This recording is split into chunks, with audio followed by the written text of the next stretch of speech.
Okay, so we are starting question number 35। ठीक है, अच्छा, इसके अंदर स्टैटिस्टिक्स का टॉपिक चल रहा है।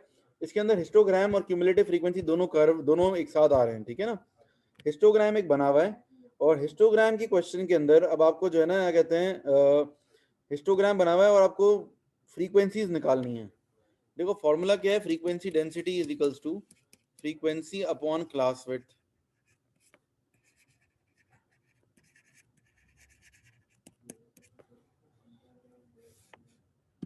ओके, फ्रीक्वेंसी डेंसिटी का फॉर्मूला है फ्रीक्वेंसी अपॉन क्लास विड्थ। ठीक है, अच्छा भाई, अब फ्रीक्वेंसी आपके पास आपको निकालनी है, क्लास विड्थ पता है और फ्रीक्वेंसी डेंसिटी पता है, तो क्रॉस मल्टीप्लाई कर देंगे इसको। Frequency is equals to frequency density multiplied by class width. अच्छा, क्लास विड्थ कैसे निकलेगी, upper limit minus lower limit. अगर आप देखो पहला वाला जो हिस्टोग्राम है, जरा गौर से देखो, उसका जो बार बना हुआ है वो कहाँ बना हुआ है, 130 से 140 तक। ठीक है, 130 से लेकर 140 तक ये बार है। ठीक है, और इसकी फ्रीक्वेंसी डेंसिटी कितनी है, 1। तो अगर मुझे सारी जो है ना फ्रीक्वेंसीज निकालनी है तो मैं क्या करूंगा, देखो फ्रीक्वेंसीज निकालने के लिए मैं एक काम करता हूँ। फ्रीक्वेंसी डेंसिटी पता है हमें, क्लास विड्थ भी पता है। देखो पहली वाली जो है ना फ्रीक्वेंसी डेंसिटी कितनी है मेरे पास, 1, और क्लास विड्थ 10 है, तो फ्रीक्वेंसी क्या हो जाएगी, पहले मैं सारी लिख लेता हूँ। चलो, दूसरे वाले की जो है फ्रीक्वेंसी डेंसिटी, क्लास बाउंड्री क्या है, 130 से 140, 140 से 150, 150 से 155, फिर 155 से 60, फिर 160 से 170 और 180 से 190। इन सब की क्लास वेट्स लिखो कितनी होंगी, 10। इसकी क्लास वेट कितनी होगी, 5, फिर 5, फिर उसके बाद 10, 10 और ये 10।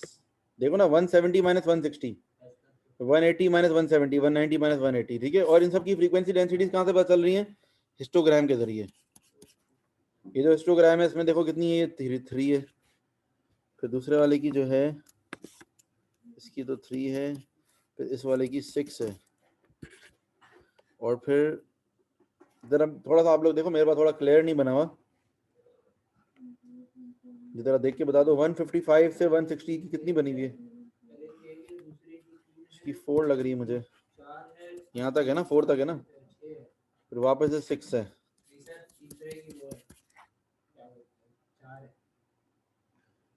कौन सा वाला, 150 से 155 की,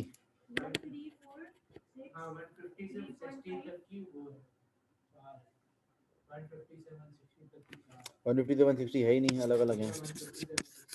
150 से 155 है। हाँ, सही है। 160 से 176 कैसे हुआ? 176 नहीं, 170 है बेटा। एक सेकंड, मुझे फिर से बताओ। देखो सबसे पहले 1 है, सही है,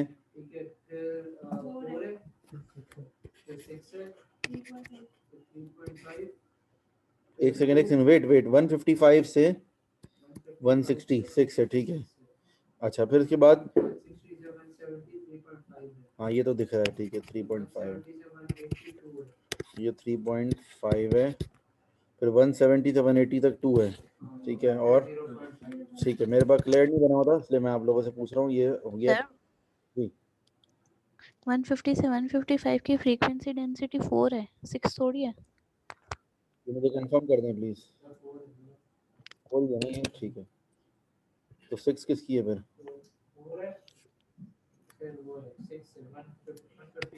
ओके, अच्छा मैंने यहाँ लिख दिया, ये 4 है और ये 6 है, और ये दोनों 5 5 है, 5 है और ये भी 5 है, ठीक है। ठीक है, इस तरह से ये सारे। अच्छा, अब हमने क्या करना है, हमें निकालना है फ्रीक्वेंसी।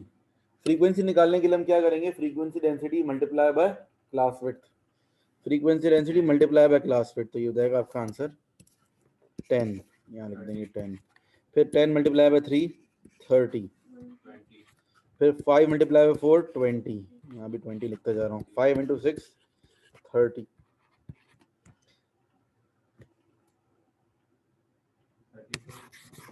10 लिखा हुआ था ऑलरेडी ना, तो 30, 20, 30। फिर 10 इंटू 3.5 तो 35, देन 20 और देन 5।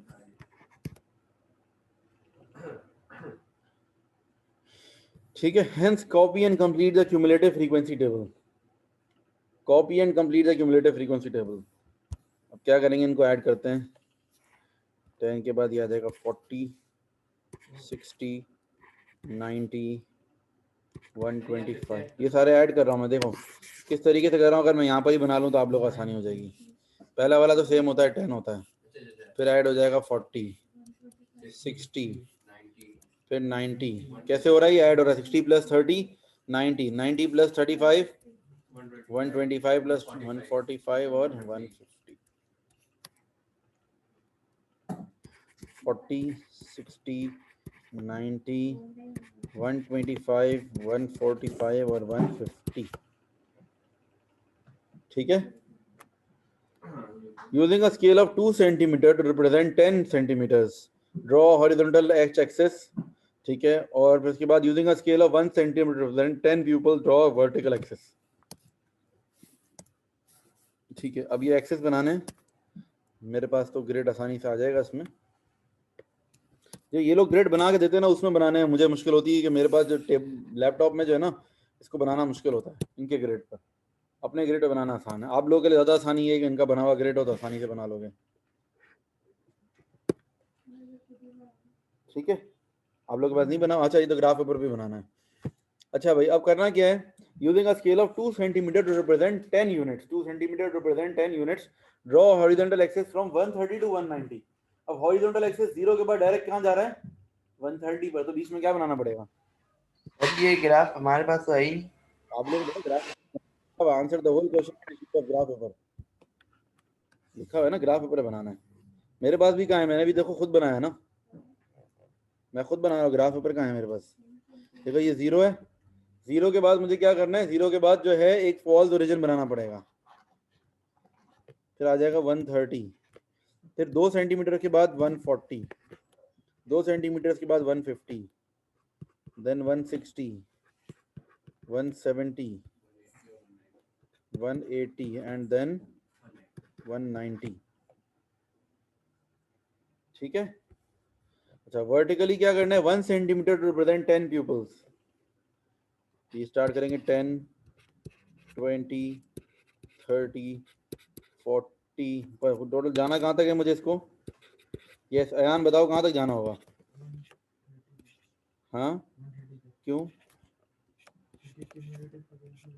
क्यूमुलेटिव फ्रीक्वेंसी 130 तक आ रही है, 150 तक। ठीक है, 150 जहाँ तक क्यूमुलेटिव फ्रीक्वेंसी है वहाँ तक मुझे बनाना है। अक्सर क्वेश्चन में बता दिया होता है, इस क्वेश्चन में बताया नहीं है, तो हमें खुद जज करना है कहाँ तक जाना है। आपको पता था इसका मतलब है ना, सही है। अच्छा, अब जो प्लॉटिंग होती है, प्लॉटिंग होती है अपर लिमिट के ऊपर, यानी कि जैसे कि 130 टू 140 है, तो उसमें प्लॉटिंग किस पे होगी? 140 पर। और यहाँ तो उन्होंने करके भी दे दिया, मतलब ये अपर लिमिट्स हैं। सबसे पहली वाली जो होती है ना, जैसे कि ये स्टार्ट किससे हो रही है? 130 से 140 है, तो पहली वाली जो लोअर लिमिट है, पहले वाली क्लास बाउंड्री की लोअर लिमिट, यानी कि 130 से 140 में लोअर लिमिट क्या हो गई? 130, उस पर 0 मार्क होगा। पहली वाली लोअर लिमिट पर 0 मार्क हो जाएगा। उसके बाद सबके सब में किसमें क्या होगा? मार्किंग होगी अपर लिमिट के ऊपर। देखो 140 पर हो जाएगा 10, फिर ये वाला ग्राफ प्लॉट कर रहा हूँ मैं, 150 पर 40, फिर 155 पर 60। देखो अपने ग्रिड पे बनाना कितना आसान है जी। अच्छा जी, उसके बाद जो है कहते हैं 160 पर 90, 170 पर 125, 180 पर 145,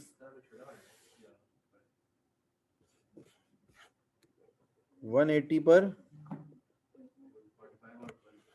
145 और 190 पर 150। ठीक है, इन सबको ज्वाइन करेंगे।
ठीक है, देखो इस तरीके से आता है, ग्राफ बिल्कुल स्मूथ बनेगा। देखो जहां भी ग्राफ आपका स्मूथ ना बनाओ ना, देख लो एक दफा, चेक कर लो गलती तो नहीं है। ठीक है, यहाँ पर देखो एग्जैक्टली मेरा ग्राफ जरा सा टेढ़ा जा रहा था, स्मूथ नहीं हो रहा था, मैंने नीचे देखा तो एक बॉक्स पीछे लगा हुआ था, उसको सेट कर लिया।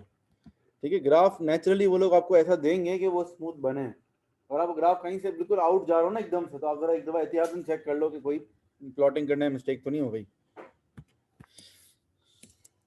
ठीक है बच्चों, ये बन गया आपका cumulative frequency curve.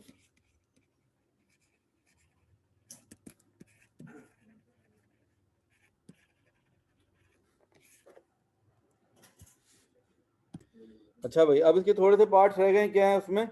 Use your graph to find the median, interquartile range and upper lower quartile. कैसे निकलेगा? मीडियन का फॉर्मूला क्या होता है? n multiply by 50%। n की वैल्यू क्या लेंगे? 150।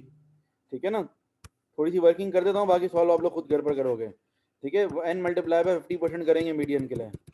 150 का 50th%, 50% यानी कि 75th वैल्यू। ये आंसर नहीं है, अभी निकालना पड़ेगा। यहाँ पर 75 पे टच करेंगे, लेके जाएंगे जहां पर कट करेगा वहां से नीचे। ये जो आंसर आएगा हमारा मीडियन होगा। कितना आ रहा है मीडियन? 150, 155, 157 या 158 कुछ आ रहा होगा। ठीक है, तकरीबन 157 या 158 के बराबर होगा। फिर n multiply bye 75%। Lower quartile बोला है, लोअर क्वार्टाइल के लिए होता है n मल्टीप्लाई बाय 25%। 150 का 25% क्या होगा? 37.5 वैल्यू। 37.5 वैल्यू। तो क्या करेंगे यहाँ से? 30 और 40 के बिल्कुल बीच में 35 आता है, और उनके भी बीच में जाएंगे। ये तकरीबन आ रहा है 145 और 150 के बीच में 149 या 148 कुछ लग रहा है, 149 तकरीबन आ रहा है। ठीक है, और फिर तीसरा क्या है? Interquartile range. इंटरक्वार्टाइल रेंज के लिए क्या करेंगे? अपर क्वार्टाइल माइनस लोअर क्वार्टाइल। अपर क्वार्टाइल क्या होता है? n multiply bye 75% minus lower quartile n multiply bye 25%। अब n की वैल्यू है आपकी 150।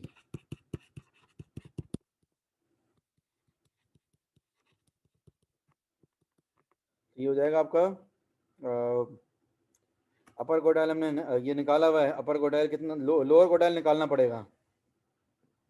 इनफैक्ट लोअर क्वार्टाइल निकाला हुआ 149, अपर क्वार्टाइल पहले निकालना पड़ेगा हमें। ठीक है, तो यूं वर्किंग कर लेते हैं कि अपर क्वार्टाइल हमें निकालना पड़ेगा n मल्टीप्लाई बाय 75%। 150 का 75% कितना होगा? 112.5 वैल्यू। क्या करेंगे? 112.5 पे लाइन बनाएंगे, पहले तो ये निकालेंगे, माइनस बाद में करना होता है। 160, 165, तकरीबन 166 आ रहा है। अब हम क्या करेंगे? लोअर क्वार्टाइल ऑलरेडी निकाल चुके हैं, लोअर क्वार्टाइल है 149, ऊपर निकाल चुके हैं। तो अब इंटर क्वार्टाइल रेंज निकालेंगे।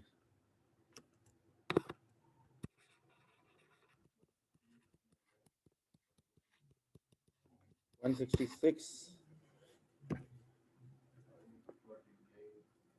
हाँ बिलाल, थोड़ा सा मार्जिन तो मिल जाएगा, इतना इशू नहीं है। 37.5 से थोड़ा सा अगर ज़रा सा भी आगे पीछे हो जाए, लेकिन कोशिश करनी है आपको कि नहीं हो। अगर इजीली इसे बॉक्सेस काउंट करोगे तो आप हो जाएगा मसला हल। आपको बिल्कुल कोशिश करनी है कि एक्यूरेट से एक्यूरेट आंसर आए। 17 is the inter quartile range. ठीक है बच्चों, तो आज के लिए फिर इतना ही रखेंगे। बाकी दो पार्ट प्रोबेबिलिटी के हैं, आप लोग खुद से ट्राई करना इसके। ठीक है, आज के लिए इतना काफ़ी है, फिर अल्लाह हाफ़िज़।